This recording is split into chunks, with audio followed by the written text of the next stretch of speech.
So hello everyone, তোমরা সবাই কেমন আছো? আশা করছি ভালোই আছো, আমিও ভালো আছি। আমি সমীর নিলাম আজকেও একটা ছোট্ট একটা মিনি ব্লগ তোমাদের শেয়ার করছি।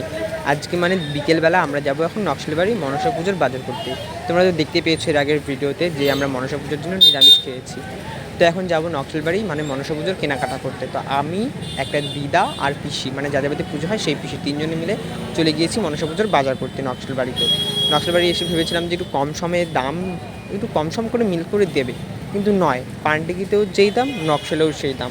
তো তোমাদেরকে মানে বলছি যে তোমাদের বাড়ি যেতে পানি ট্যাঙ্কি, তোমরা কেউ ভুল করে নকশালবাড়ি যেও না কোনো কিছু বাজার করতে। যা করবে নিজের পানি ট্যাঙ্কি থেকেই করবে। তা ডাবের দাম কত জানো? একটা ডাবের দাম নাকি 100 টাকা। তো এখন এই দেখছো পাশে একটা ফুলের দোকান ছিল, বেলপাতা, ফুল, তুলসী পাতা ইত্যাদি এগুলো সব বিক্রি করছিল। আর তার পাশে মানে একটা দশকর্মা দোকান ছিল, সেই দশকর্মা দোকান আমরা ঢুকে গেলাম। সেই দশকর্মা দোকান থেকে আমরা এখন সব কিছু কিনে নেবো। মনসা পুজোর যা যা লাগে তার লিস্ট মানে দিয়ে দিয়েছি কাকুটাকে। কাকুরা এখন দেখে দেখে মিলিয়ে মিলিয়ে দিচ্ছে। এখন কেনাকাটির পর চলে এসেছি আমরা একটা নিরামিষ দোকানে। যেহেতু নিরামিষ, তাই নকশালবাড়ি একটা নিরামিষ হোটেল আছে, সেখানে খালি মিষ্টিই বেচে। তো সেইখানে গিয়ে মিষ্টি খেয়ে নিলাম, মিষ্টি আর সিঙ্গাড়া। সিঙ্গাড়াটা আমরা প্যাক করে নিয়েছি।